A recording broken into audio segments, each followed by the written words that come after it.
থাকে না।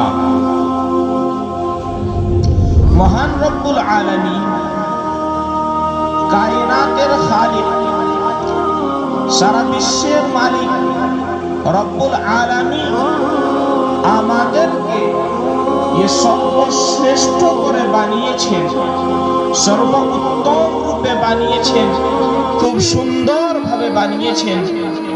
লাকাদ খালাকনাল ইনসানা ফি আহসানি তাকওয়িম। কি সুন্দর রূপ দান করেছেন, কি সুন্দর গঠন দান করেছেন রব্বুল আলামিন। যদি আমাদের এই চোখগুলোকে একটা চোখ পিছনে দিয়ে দিতেন এবং একটা আগে, তো বলুন কিরকম দেখতে। যদি রব্বুল আলামিন আমাদের নাককে পিছনে লাগিয়ে দিতেন, হাতকে পিছনে লাগিয়ে দিতেন, তো দেখার মধ্যে কিরকম একটা ভদ্র ভাব লাগতো। কিন্তু রব্বুল আলামিন প্রত্যেকটা জিনিসকে সঠিক জায়গাতে ফিটিং করে দিয়েছে এবং খুব সুন্দর রূপে হযরতে ইনসানকে বানিয়েছে। তো মহান রব্বুল আলামিন যে আমাদেরকে এই দুনিয়ার বুকে পাঠিয়েছেন, আমরা এই দুনিয়ার বুকে এসেছি,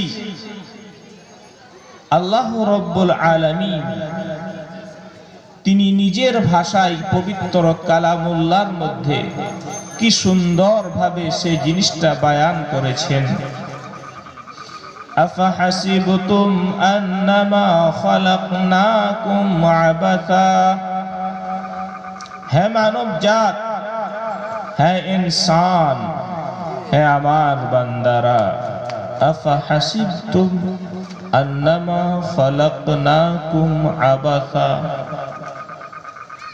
তোমাদের কি ধারণা, তোমরা কি চিন্তা করো, তোমরা কি ভেবে নিয়েছো? আল্লাহ রাব্বুল আলামিন প্রশ্ন করছে আমাদের কাছে, আফাহাসিবতুম আন্নামা খালাকনাকুম আবাসা। হে আমার বান্দারা, তোমাদের ধারণাটা কি, যে তোমরা সামান্য দুনিয়ার মধ্যে কোনো জিনিস